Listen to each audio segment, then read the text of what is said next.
وفاق کی طرف سے اور اس کے بعد صوبوں کی طرف سے بڑی تبدیلی کی گئی اور اس کے اندر خاص طور پہ سکولوں کو بند کیا گیا، اور ابھی بھی اس طرح کی خبریں آ رہی ہیں، تجاویز اس طرح کی دی جا رہی ہیں کہ سکولوں کو ایک دفعہ پھر بند کیا جائے۔ ابھی 31 مارچ تک ویسے ہی سکول بند ہیں، لیکن ایک دفعہ پھر تیاری کی جا رہی ہے کہ سکولوں کو دوبارہ بند کر دیا جائے۔ یہ جو تجاویز دینے والے ہیں یا تجاویز قبول کرنے والے ہیں، ان کے سوچ کو سلام ہم پیش کرتے ہیں کہ وہ ایسا باقاعدہ مستقل طور پر کیوں نہیں کرتے، وہ اس طرح کے ہنگامی بنیادوں پر فیصلے کیوں کرتے ہیں۔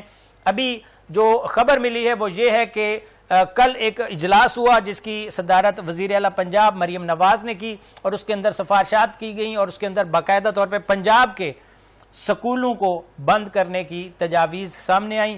اس حوالے سے بات کریں گے، ہمارے ساتھ موجود ہیں شہباز حیدر جو کہ بیورو چیف ہیں لاہور کے، ان سے مزید جان لیتے ہیں کہ اس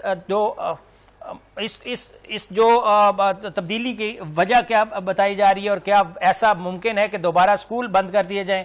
لیکن ایک وزیر تعلیم رانا اسکندر حیات کی جو ٹویٹ سامنے آئی، اس کے مطابق ان کا کہنا تھا کہ ایسا کوئی فیصلہ ابھی تک نہیں ہوا۔ ہم بھی یہی کہہ رہے ہیں کہ فیصلہ ابھی تک نہیں ہوا، لیکن ہم صرف یہ مطالبہ کر رہے ہیں کہ ایسا فیصلہ ہونا بھی نہیں چاہیے کیونکہ تعلیمی عمل جاری رہنا چاہیے۔ جی شہباز حیدر، آپ اس پر کیا کہیں گے؟ دیکھیں جی، کل جو ہے وہ وزیر اعلیٰ پنجاب مریم نواز کی زیر صدارت جو ہے وہ اجلاس ہوا ہے، اس میں وزراء کی جانب سے اور جو ان کے معاون ہیں ان کی جانب سے سفارشات وزیر اعلیٰ پنجاب کو پیش کی گئی کہ اس میں ایک یہ بھی تجویز دی گئی کہ جو سکول ہیں بچوں کے وہ اس سے 15 روز بڑھا دیا جائے، کیونکہ پہلے 31 تک جو ڈیٹ تھی، اب وہ 15 روز بڑھانے کی جو ہے وہ سفارش کی گئی ہے، اور اس کی وجہ یہ بتائی گئی ہے کہ یہ جو توانائی بحران ہے اسے کنٹرول کرنے کے لیے یہ تجاویز وجہ بتائی گئی ہے کہ تعلیم جو ہے اس کو اس لیے وہ روکا جا رہا ہے تاکہ تمام جو توانائی ہے اس شعبے کو کور کیا جا سکے۔ ہمارے ساتھ موجود ہیں سابق صوبائی وزیر تعلیم ہیں میاں عمران مسعود صاحب، ان سے بات کر لیتے ہیں اور ان سے جاننے کی کوشش کرتے ہیں کہ کیا وہ منسٹر تھے یا اب وہ منسٹر ہوتے تو کیا وہ ایسا ہی فیصلہ کرتے؟ کیا تعلیم جو ہے وہ اتنا غیر ضروری فعل ہے کہ جب بھی کوئی پابندی لگائی جائے تو وہ سکول بند کر دیے جائیں؟ کیا یہ فیصلہ درست ہے؟ میاں عمران مسعود صاحب السلام علیکم۔ السلام علیکم جی، مجھے تو بڑا سخت جو ہے افسوس ہے کہ گورنمنٹ جو ہے وہ بڑے غلط فیصلے کر رہی ہے۔ ہم نے متعدد بار گورنمنٹ آف پنجاب کو، منسٹری آف ایجوکیشن کو، رانا سکندر کو، چیف منسٹر پنجاب کو یہ ریکویسٹ کی تھی کہ خدا کا واسطہ ہمارے اسکولوں کے پبلک ہوں، پرائیویٹ ہوں، سرکاری ہوں، جو بھی اسکول ہیں ان کے جو تعلیمی دن ہے وہ تو آپ پورے کر دیں جو سال میں ہوتے ہیں۔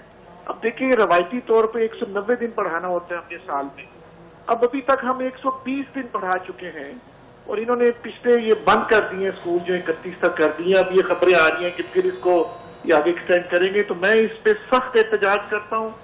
یہ بالکل یہ ایک بیس لیس بات ہے کہ جی توانائی کی کنزرو انرجی کو ہم کر رہے ہیں۔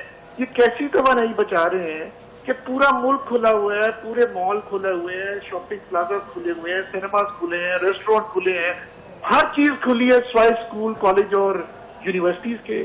تو یہ کون سی آسٹیرٹی پروگرام کر رہے ہیں، کون سی کفایت شاری یہ کر رہے ہیں، یہ کر کیا رہے ہیں ہمیں تو یہ بھی نہیں پتا۔ کبھی یہ کہتے ہیں کہ جی ہمیں تھریٹ ہے، ٹیررزم کا تھریٹ ہے، تو بھائی ہمیں بتاؤ کہ کیا لیول ہے تھریٹ کا، کون سا یہاں پر ٹیررزم ہونے والا ہے، کیا ہو رہا ہے۔ یہ بالکل کنفیوز ہیں یہ گورنمنٹ آف پنجاب، اور یہ بار بار کہہ رہے ہیں کہ جی ہمیں فیڈرل گورنمنٹ جو انسٹرکشن دے گی، ان کو سٹینڈ لینا چاہیے گورنمنٹ آف پنجاب کو۔ وزیر تعلیم سٹینڈ لیں اور اپنے اسکولوں کو بچائیں۔ یہ کیسی حکومت ہے، یہ کیسی گورننس ہے کہ جس ملک میں تعلیمی ادارے بند کر دیے جائیں اور آدھا سال وہ تعلیمی ادارے بند رہیں، تو اس قوم نے آگے کیسے بڑھنا ہے؟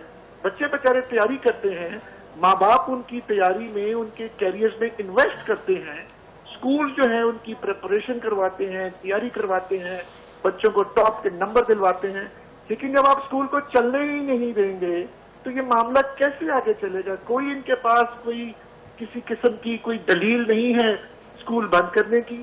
آپ ذرا گاڑی لے کے باہر نکلیں، آپ کو کوئی چیز بند نظر آئی ہے؟ تمام چیزیں یہاں پر کھلی ہیں، رات دن تک روشنیاں چلتی ہیں، الیکٹریسٹی چلتی ہے۔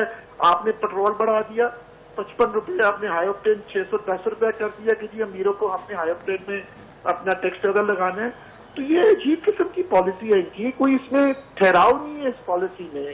پاکستان ٹھیک ہے جنگ کی لپیٹ میں ہم آئے ہوئے ہیں، اس خطے میں ساری اقتصادی ایشوز ہیں، لیکن اگر آپ نے اقتصادی ایشوز کو ڈیل کرنا ہے تو کسی اور طریقے سے ڈیل کیجیے. آپ پاکستان کے مستقبل سے مت کھیلیں, ان بچوں کے مستقبل سے مت کھیلیں. اس کو آپ جو ہے سیریس اس طرح ہو کے آپ اس کے بارے میں سوچیں. کوئی بندہ اس میں سرکار کا جو ہے وہ آواز اٹھانے والا نہیں ہے.